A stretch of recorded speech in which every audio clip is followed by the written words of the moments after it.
آج کا قصہ حضرت علی سے ہی متعلق، بغیر کسی تمہید کے آغاز کرتے ہیں۔ حضرت علی کے پاس ایک دفعہ یہودیوں کی ایک جماعت آئی اور جانتی تھی کہ معلوم تھا کہ سرکار دو عالم صلی اللہ علیہ وآلہ وسلم علم کا شہر ہیں، علی دروازہ ہیں، انا مدینۃ العلم وعلی بابھا۔ تو یہ اپنے طور پر یہ سوچ کر آئے تھے کہ اگر کسی طرح ہم نے، یہ نادان یہ سوچ کر آئے تھے، کسی طرح ہم نے اگر ان کو، حضرت علی کو علمی بنیاد پر شکست دے دی تو اس سے مسلمانوں پر بہت غلط اثر پڑے گا۔ اب آپ ذہن میں لائیے، وہ سارے انبیاء کرام کے واقعوں کو سناتے ہیں کس طریقے سے پلان کر کر کے آتے تھے کہ اگر ہم نے علمی محاذ پر شکست دے دی، اس محاذ پہ شکست دے دی تو ہمارا پلڑا بھاری ہو جائے گا۔ تو بہرحال یہ جماعت بھی یہی سوچ کر آئی، کہنے لگے اگر علمی بنیاد پہ شکست دے دی ہر طرف ہمارا ڈنکا بجنے لگے گا۔ منصوبہ بنایا، اور منصوبہ یہ بھی بنایا کہ ہم نہ صرف سوال کریں گے بلکہ ہم سوالات بھی ان کی کتاب قرآن نہیں، اپنی کتاب توریت سے کریں گے۔ اچھا جی، اور اگر حضرت علی علیہ السلام ہمارے سوالات کے جوابات دینے کے لیے تیار ہو گئے، بس صرف وہ حامی بھر لیں کہ ہمارے سوالات کے جوابات، وہ کہیں گے ہاں میں دے دوں گا تمہارے سوالات کے جوابات، تو ہم جیت جائیں گے۔ کیسے؟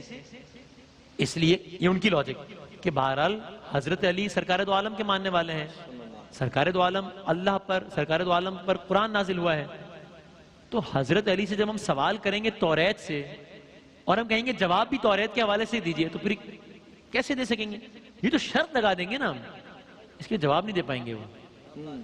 تو بس وہ لوگ، ایک شخص تھا، نام روایات میں آیا راسل جالوت اس کا نام تھا، اس کی قیادت میں یہ وقت حضرت علی کے پاس آیا، کہنے لگے اے علی ہم نے آپ کے علم کا شہرہ بہت سنا ہے۔ حضرت نے فرمایا اچھا تو پھر کیا اس کی تصدیق کرنا ہے ہوگی اپنے طور پہ؟ انہوں نے کہا ہم چند سوالات کرنا چاہتے ہیں، توریت سے کریں گے، اور اگر آپ نے سب کے سامنے، تنہائی میں نہیں سب کے سامنے ہمارے سوالات کے جوابات دے دیے، ہم آپ کو باب العلم مان لیں گے۔ اچھا، حضرت علی مسکرائے، ٹھیک ہے منظور ہے، جہاں سے چاہو جیسے چاہو سوال کر لو، کیا بات ہے، ہر سوال کا جواب مل جائے گا۔ کیا بات ہے مولا جی، سبحان اللہ۔ اور اس گفتگو میں ساتھ رہے گا، آخر میں دیکھیے گا کہ یہودی عالم کا ان سوالات سے متعلق سوال اور حضرت علی کا ان سوالات سے متعلق جواب، وہ آخر میں رہے گا ہمارے ساتھ۔ تو حضرت علی نے بھی ایک بات کہی، کہا دیکھو تم اپنے طور پر یہ سوچ کر آئے ہو نا، ہمیں الفاظ ظاہر ہے ہمارے مفہوم کہ دیکھو بظاہر تمہارے یہ بہت بڑا چیلنج ہے نا، تم بہت بڑی ایک بات لے کر آئے ہو، لیکن اس کے باوجود بھی ابھی میں نے تم سے تمہارے سوالات کے بارے میں پوچھا نہیں ہے، حامی تو بھر لیے لیکن سوالات نہیں پوچھے میں نے بھی، کیا ہے اگر میں تمہارے سوالات کے جوابات دینے میں کامیاب ہو جاؤں تو اسلام قبول کر لو گے؟ کہا بالکل قبول کر لیں گے۔ اس لیے اچھا اب ذہن میں یہ سوچ کر آئے تھے کہ یہ حامی بھر لیتے ہیں کہ اس لیے کہ سوالات کے جوابات دینا ممکن ہی نہیں ہوگا تو پھر اسلام قبول کرنا ہی نہیں پڑے گا۔ کہنے لگے جی اگر آپ نے جوابات دے دیے تو اس بات کی دلیل ہوگی کہ جس ذات سے آپ نے علم سیکھا ہے یقیناً وہ کوئی عام آدمی نہیں ہے بلکہ اللہ ہی کی طرف سے بھیجا گیا کوئی رسول ہے۔ معاملات طے ہو گئے، لوگ جمع ہو گئے، مجمع کی شکل میں ہماتن گوش ہو کر بیٹھ گئے۔ یہودی علماء جن کا سردار کا نام عرض کیا راسل جالوت تھا، سب کے چہروں پر مسکراہٹ پھیل گئی۔ ابھی معاملہ شروع نہیں ہوا اور ان کے چہرے پر فاتحانہ مسکراہٹ ہے۔ بے وقوف یہ بھول گئے تھے کہ سامنے فاتح خیبر بیٹھا ہے، بھائی کمال ہے، چہرے پر فاتحانہ مسکراہٹ لیے بیٹھے ہیں۔ تو یہودی عالم نے مجمع کی طرف دیکھا اور علم کے تکبر سے بھرپور لہجے میں پہلا سوال کیا۔ سوال جواب کے سلسلے کا آغاز ہوتا ہے۔ پہلا سوال، اے علی یہ بتائیے وہ کون سی چیز ہے جو خدا کے لیے نہیں ہے؟ خدا کے لیے نہیں ہے۔ سوال ہوا تو اس کو سنتے ہی مجمع کا ہر فرد بڑی گہری سوچ میں ڈوب گیا، اس لیے کہ مسلمان ہوں یا اہل کتاب ہوں سب کے نزدیک سارے کا سارا اختیاری اللہ کا ہے، اللہ مختار کل ہے، اختیار کل رکھتا ہے، مالک کل بھی ہے، تو یہ کیسے ہو سکتا ہے کہ کائنات میں کوئی ایسی چیز بھی ہو جو اللہ کے لیے نہ ہو؟ حضرت علی نے مجمع کی طرف ایک نظر دوڑائی اور راسل جالوت کی آنکھوں میں آنکھیں ڈال کر بغیر کسی توقف کے فرمایا، تیرا سوال ہے نا کہ وہ کون سی چیز ہے جو اللہ کے لیے نہیں ہے؟ جواب ہے کہ وہ چیز شرک ہے۔ اللہ ہر قسم کے چھوٹے بڑے شرک سے پاک ہے، شرک اللہ کے لیے نہیں ہے بھائی۔ اللہ اکبر، کہا پاک ہے وہ وحدہ لا شریک ہے۔ کیا کہنے ہیں، مجمع نے حضرت علی کا جواب سنا اور بے ساختہ منہ سے واہ واہ نکلنا شروع ہو گئی. اگلا سوال، سوال نمبر 2. علی یہ بتائیے وہ کون سی جگہ ہے جہاں خدا ہے؟ جہاں خدا ہے. فوراً جواب دیا خدا ہر جگہ ہے. کہیں نہیں، اس سوال کا جواب آپ ہماری کتاب سے دیجیے. کہا اچھا. کہا پھر ایک کام کرو، تمہاری کتاب کے فلاں صفحے کی فلاں سطر کو دیکھو، ٹھیک، فلاں سطر کو دیکھو. کیا اس میں نہیں لکھا، تمہارے سوال کا جواب دے رہا ہوں، اس میں نہیں لکھا کہ موسیٰ علیہ السلام کے پاس ایک فرشتہ آیا، موسیٰ علیہ السلام نے پوچھا کہاں سے آئے ہو؟ تو اس نے کہا عرش سے قریب 7ویں آسمان سے آپ کے پاس حاضر ہوا ہوں. اتنے میں موسیٰ علیہ السلام کے بعد دوسرا فرشتہ آیا، موسیٰ علیہ السلام نے پوچھا کہاں سے آئے ہو؟ اس نے جواب دیا کہ میں زمین کے 7ویں طبق سے آپ کے پاس آیا ہوں. موسیٰ علیہ السلام نے پہلے فرشتے سے پوچھا 7ویں آسمان پر تمہارے قریب کون تھا؟ اس نے فرشتے نے جواب دیا میرے قریب میرا رب تھا. پھر موسیٰ علیہ السلام نے دوسرے فرشتے سے پوچھا، زمین کے 7ویں طبق سے آنے والے فرشتے سے پوچھا کہ تمہارے قریب کون تھا، کہاں سے آئے ہو؟ کہا میرے قریب میرا خدا تھا. پس معلوم ہوا بلندیوں کی انتہا ہو یا پستیوں کی جگہ، خداوند تعالیٰ ہر جگہ قریب اور موجود ہے. توریت سے جواب دیا. ظاہر ہے بلندی پستی ہم دنیاوی معنوں میں بات کر رہے ہیں، ہائٹ ہو یا پھر نیچے. اللہ اکبر. یہ وہ موقع تھا کہ حضرت علی نے فرمایا پاک و منزہ ہے وہ ذات جو کائنات کے ذرے ذرے میں ہے. اب یہ سننا تھا کہ علماء یہود اور مجمع سراپا سوال ہو کر حضرت علی کی طرف دیکھنے لگے. تب حضرت علی نے مسکراتے ہوئے فرمایا ہر چیز میرے رب کے قریب ہے، ہر چیز میرے رب کی دسترس میں ہے. تیسرا سوال، کہا کون سی چیز ہے جو خدا کے قریب نہیں ہے؟ خدا کے قریب نہیں ہے. حضرت علی نے فرمایا اللہ سراپا حمد ہے، اس سے کوئی غلط بات منسوب کی ہی نہیں جا سکتی. وہ ہر برائی، ہر عیب، ہر خطا سے پاک ہے. ظلم وہ چیز ہے، ظلم جو تمام برائیوں کی جڑ ہے، وہ میرے رب سے قریب نہیں ہے. ظلم وہ چیز ہے جو میرے رب سے بعید ترین ہے، اس لیے کہ وہ حقدار کو اس کا حق دیتا ہے، زیادہ دیتا ہے، اتنا زیادہ دیتا ہے کہ تمام عمر گناہوں میں گزارنے کے باوجود کوئی اس کے دربار میں حاضر ہو کر توبہ کر لے تو اس کو معاف کر دیتا ہے. ظلم میرے رب سے قریب نہیں، یہ بہت دور ہے. راس الجالوت نے پے در پے شکست کھانے کے بعد اب ذرا اپنی اسٹریٹجی بدلی. اب یہ علمی کے بجائے تاریخی سوالات کی طرف اپنا رخ موڑنے لگا. اچھا، بڑے تکبر سے کہا اچھا یہ بتائیے وہ چشمہ بتائیے، وہ چشمہ ہسٹری، اچھا وہ چشمہ بتائیے جو زمین پر پہلی مرتبہ جاری ہوا. اللہ اکبر. جواب سنیے حضرت علی کا. یہ پوچھ رہے وہ چشمہ بتائیے جو پہلی مرتبہ زمین پر جاری ہوا. حضرت علی نے مسکراتے ہوئے فرمایا اس کو چھوڑو، پہلے یہ بتاؤ کہ پہلے میں یہ بتاؤں کہ تمہارے دل میں کیا ہے. سچ بتاؤ تمہارے دل میں یہی نہیں ہے کہ وہ چشمہ بیت المقدس کی ایک چٹان کے نیچے ہے؟ یہ ہے نا تمہارے دل میں؟ حیران ہو گیا وہ، منہ سے بے اختیار ہاں نکل گیا. تب حضرت علی نے فرمایا آج اپنی اصلاح، سوال پوچھنے آیا تھا اصلاح، آج اپنی اصلاح کر لو. پہلا چشمہ وہ نہیں ہے جس کے بارے میں تم لوگ جانتے ہو، بلکہ پہلا چشمہ وہ ہے جس سے حضرت خضر نے پانی پیا، اور یہی وہ چشمہ ہے کہ جس سے آب حیات جاری ہے. یہ ہے پہلا چشمہ. اصلاح کر لو بھائی اپنی. سبحان اللہ سبحان اللہ. پھر اس نے ایک اور تاریخی سوال کیا. اچھا یہ بتائیے وہ کون سا پہلا پتھر ہے جو آسمان سے اتارا گیا؟ اب پھر جواب سے پہلے حضرت علی نے جملہ کہا یقیناً تمہارے مطابق اس کا جواب بیت المقدس میں نصب وہ پتھر ہے جس کے بارے میں تمہارا عقیدہ یہ ہے کہ وہ نصب کیے جانے والا پہلا پتھر ہے. لیکن تم یہ بات کیوں بھول جاتے ہو کہ خانہ کعبہ بیت المقدس سے کہیں قدیم ہے اور حجر اسود اسی وقت آسمان سے نازل کر کے نصب کیا گیا تھا جب خانہ تعمیر ہوا تھا. وہ ہے پہلا پتھر. اصلاح بھی ہو رہی ہے ساتھ ساتھ. اب یہ مخمسے میں پڑ گئے کہ ہم تو سوال کے جواب پوچھنے آئے تھے.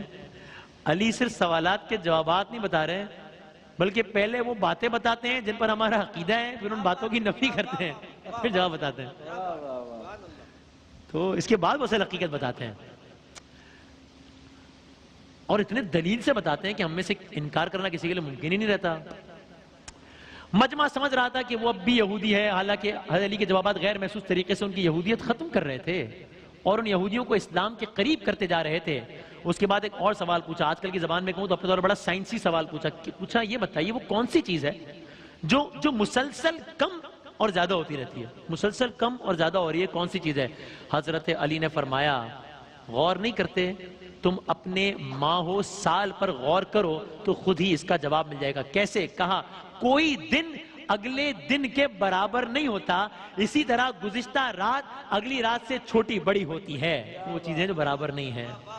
گفتگو آگے بڑھی، اگلا سوال پوچھا گیا، زندہ رہنے کی پہچان سانس لینا ہے، کیا کائنات میں کوئی ایسی چیز بھی ہے جو زندہ بھی ہے لیکن سانس بھی نہیں لے رہی؟ اس سوال کے جواب میں پورا مجمع ایک لمحے کے لیے غور و فکر کے سمندر میں ڈوب گیا. پھر جواب نہ پاتا، پھر مایوس ہو کر جواب نہ پاتا. ہر ایک کی نظر حضرت علی کے چہرے کی طرف ہے اور حضرت علی ہر سوال کے جواب میں اس لیے بھی توقف کرتے ہیں کہ لوگ بھی اپنے عقل کے گھوڑے دوڑا لیں. ٹھیک، اگر کسی کے ذہن میں کوئی جواب آتا ہے تو آ جائے. ہاں، اللہ اکبر. پھر آپ نے جواب دیا، کتاب میں لکھا ہے نا، کتاب کا حوالہ ہے، کتاب میں لکھا ہے صبح جب نکلتی ہے تو سانس لیتی ہے، درج ہے نا، صبح جب نکلتی ہے تو سانس لیتی ہے، حالانکہ صبح نہ روح رکھتی ہے اور نہ وہ جاندار ہے. تو یہ ایک ایسی شے ہے جو ایگزسٹ کرتی ہے، سانس نہیں لیتی. اگلا سوال کہا یہ بتائیے زمین کا وہ کون سا مقام ہے جہاں پر سورج کی کرنیں ایک مرتبہ تو پڑی لیکن پھر اس کے بعد کبھی وہاں روشنی کی کوئی کرن نہ پڑی؟ عجیب، زمین کا مقام جہاں سورج کی کرنیں صرف ایک مرتبہ پڑی پھر دوبارہ نہ پڑی. حضرت علی نے فرمایا ہاں، یہ سمندر کا وہ مقام ہے جہاں سے موسیٰ علیہ السلام اور ان کی قوم گزری تھی اور وہ اللہ کے حکم سے 2 حصوں میں تقسیم ہو گیا تھا. بس گزرتے ہوئے سورج کی کرنیں وہاں پر پڑی تھی، پھر اس کے بعد دوبارہ سورج کی کرنیں وہاں نہیں پہنچی. اللہ اکبر، اللہ اکبر، اللہ اکبر. اگلا سوال کیا، وہ کون سی 2 چیزیں ہیں جو ہمیشہ غائب رہتی ہیں اور وہ کون سی 2 چیزیں ہیں جو ہمیشہ حاضر رہتی ہیں؟ فرمایا جو آسمان و زمین ہے نا ان کی طرف دیکھو، آسمان و زمین کی طرف دیکھو، وہ تمہیں کبھی غائب نظر نہیں آئیں گے، وہ ہمیشہ حاضر رہتے ہیں. اور موت اور زندگی کو ڈھونڈو، ان کے بارے میں تمہیں کبھی نہیں پتا چلے گا کہ وہ کہاں ہیں اور کب آ جاتے ہیں. اگلا سوال، کون سی چیز ہے جس کا خالق خود اللہ ہے، خالق خود اللہ ہے لیکن اللہ اس کے بارے میں سوال کرتا ہے؟ عجیب، کون سی چیز ہے جس کا خالق اللہ ہے اور اللہ ہی اس کے بارے میں سوال کرتا ہے؟ حضرت علی نے بغیر کسی وقفے کے ایک کے بعد ایک جوابات دینا شروع کر دیے. فرمایا حضرت موسیٰ کے عصا کا خالق خود اللہ تعالیٰ ہی تھا اور اس کے بارے میں موسیٰ علیہ السلام سے سوال کرنے والا بھی اللہ تعالیٰ ہی تھا. قرآن مجید کی ایک آیت کا ترجمہ ہے، اے موسیٰ یہ تیرے ہاتھ میں کیا ہے؟ تو یہ وہ چیز ہے جس کو اللہ نے بنایا، اللہ ہی نے اس کے بارے میں سوال کیا. اللہ اکبر. اگلا سوال، وقت میں تیزی سے آگے بڑھتا ہوں، پوچھا بیت اللہ کا طواف ذی حیات کرتے ہیں، جن کے اندر حیات ہوتی ہے وہ کرتے ہیں بیت اللہ کا طواف، یا وہ کرتے ہیں جن میں جو جن ہوں یا ملائکہ ہوں؟ نہیں، کیا کبھی کسی بے جان شے نے بھی طواف کعبہ کیا ہے جو جاندار نہ ہو؟ اس نے طواف کعبہ کیا ہے؟ حضرت علی نے جواب دیا ہاں کیا ہے. وہ کشتی نوح ہے کہ طوفان کے دوران جب وہ اس مقام سے گزری جہاں پر بیت اللہ تھا تو کشتی نے بیت اللہ کے 7 چکر لگائے تھے. بے جان چیز ہے اور بیت اللہ کا طواف کیا ہے. اللہ اکبر. بس اب گفتگو اپنے پیک پر پہنچ رہی ہے. اب ذرا گفتگو کا سوال و جواب کا سلسلہ دیکھیے گا. اب اس کو لگا کہ یہ تو کوئی بات ہی نہیں بن پا رہی. اب اس نے، جس کو میں اپنے الفاظ میں کہوں گا، اپنا ٹرمپ کارڈ کھیلا اپنے طور پر کہ اب یہ جو ہے نا، مطلب اب یہ آخری پتہ ہے اور اپنے طور پر یہ سوچ بھی رہا ہے کہ اب میں یقیناً کامیاب ہو جاؤں گا. کہا علی کچھ سوالات پوچھنا چاہتا ہوں، جوابات دیجیے گا. یکے بعد دیے رہے. کہا ہاں پوچھو. سوال جواب کا آغاز ہوا. پوچھتا ہے علی وہ کون سا ایک ہے جس کا 2 نہیں؟ کون سا ایک ہے جس کا دو نہیں؟ فرمایا اللہ ایک ہے جس کا دوسرا نہیں۔ پوچھا کون سے دو ہیں جن کا تیسرا نہیں؟ فرمایا دن اور رات دو ہیں ان کا تیسرا نہیں۔ پوچھا وہ کون سے تین ہیں جس کا چوتھا نہیں؟ فرمایا لوح قلم کرسی تین ہیں ان کا چوتھا نہیں۔ پوچھا کون سے چار ہیں جن کا پانچواں نہیں؟ فرمایا توریت، زبور، انجیل، قرآن مجید چار ہیں ان کا پانچواں نہیں۔ فرمایا کون سے پانچ ہیں؟ پوچھا کون سے پانچ ہیں جن کا چھٹا نہیں؟ فرمایا پانچ نمازیں ہیں، فجر، ظہر، عصر، مغرب، عشاء پانچ ہیں ان کا چھٹا نہیں۔ پوچھا چھ بتائیے جن کا ساتواں نہیں؟ فرمایا زمین و آسمان 6 دن میں پیدا ہوئے ان کا ساتواں نہیں۔ پوچھا وہ 7 بتائیے جن کا 8واں نہیں؟ فرمایا میرے رب نے 7 آسمان بنائے ہیں ان کا 8واں نہیں۔ پوچھا وہ 8 بتائیے جن کا 9واں نہیں؟ فرمایا عرش کو 8 فرشتوں نے اٹھایا ہوا ہے ان کا 9واں نہیں۔ پوچھا 9 بتائیے جن کا 10واں نہیں؟ فرمایا اللہ نے فرمایا، آپ کو یاد ہوگا، فرمایا اللہ نے فرمایا ہے حضرت صالح کی قوم میں 9 بڑے کافر سردار تھے ان کا 10واں نہیں۔ پوچھا اچھا وہ 10 بتائیے جن کا اب مجمع میں ایک عجیب و غریب کیفیت طاری ہو رہی ہے اور وہ یہودی عالم بھی سوچ رہا ہے کہ یہ تو معاملہ کہاں کا کہاں چلا گیا، لیکن سوال جاری رکھے ہوا ہے۔ پوچھا وہ 10 بتائیے جن کا 11واں نہیں؟ فرمایا حج کے موقع پر قربانی نہ ہو تو 7 روزے حرم میں 3 روزے گھر پر رکھنے کا حکم ہے، یہ ہو گئے 10۔ یہ 10 ہیں جن کا 11واں نہیں۔ پوچھا سوالات جاری رکھ رہا ہے۔ پوچھا وہ 12واں بتائیے جن کا 13واں نہیں؟ فرمایا سال کے 12 مہینے ہوتے ہیں ان کا 13واں نہیں۔ کہا وہ 13واں بتائیے جن کا 14واں نہیں؟ فرمایا حضرت یوسف علیہ السلام نے جب خواب میں دیکھا تھا تو دیکھا تھا کہ اس میں 11 ستارے، سورج اور چاند کو دیکھا، یہ 13 تھے ان کا 14واں نہیں۔ کیا بات ہے، سبحان اللہ سبحان اللہ سبحان اللہ اللہ اکبر، اللہ اکبر، کیا اللہ اکبر، سبحان اللہ سبحان اللہ۔ یعنی میں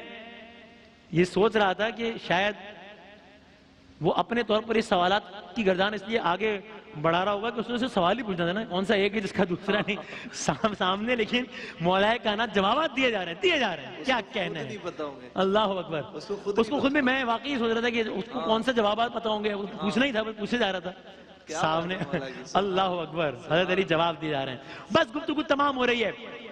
پوچھتا رہا، جواب دیتے رہے، لوگ حیران و پریشان ہوتے رہے۔ تب لوگوں میں بیٹھے ہوئے ایک یہودی نے سوال کیا، اب مجمع کی عجیب و غریب کیفیت ہے۔ ایک یہودی نے سوال کیا، حضرت دنیا میں، اب آپ یہ سوچئے یہ ہے حاصل کلام جو میں نے آپ سے گفتگو کے شروع میں کہا تھا، ان سوالات پر ایک یہودی کا سوال دیکھیے گا اور ان جوابات پر حضرت علی کا کومنٹ دیکھیے گا۔ یہ سارا منظر لوگ دیکھ رہے ہیں، حیران ہیں، پریشان ہیں کہ جتنی تیزی سے سوال نہیں ہو رہے اس سے زیادہ تیزی سے جواب آ رہے ہیں۔ جواب بھی اپنی کتاب سے نہیں آ رہے، توریت سے آ رہے ہیں۔ جواب سے پہلے یہ بھی بتا رہے ہیں کہ مجھے پتہ ہے تیرے دل میں تو یہ ہے، لیکن اصل جواب تو یہ ہے۔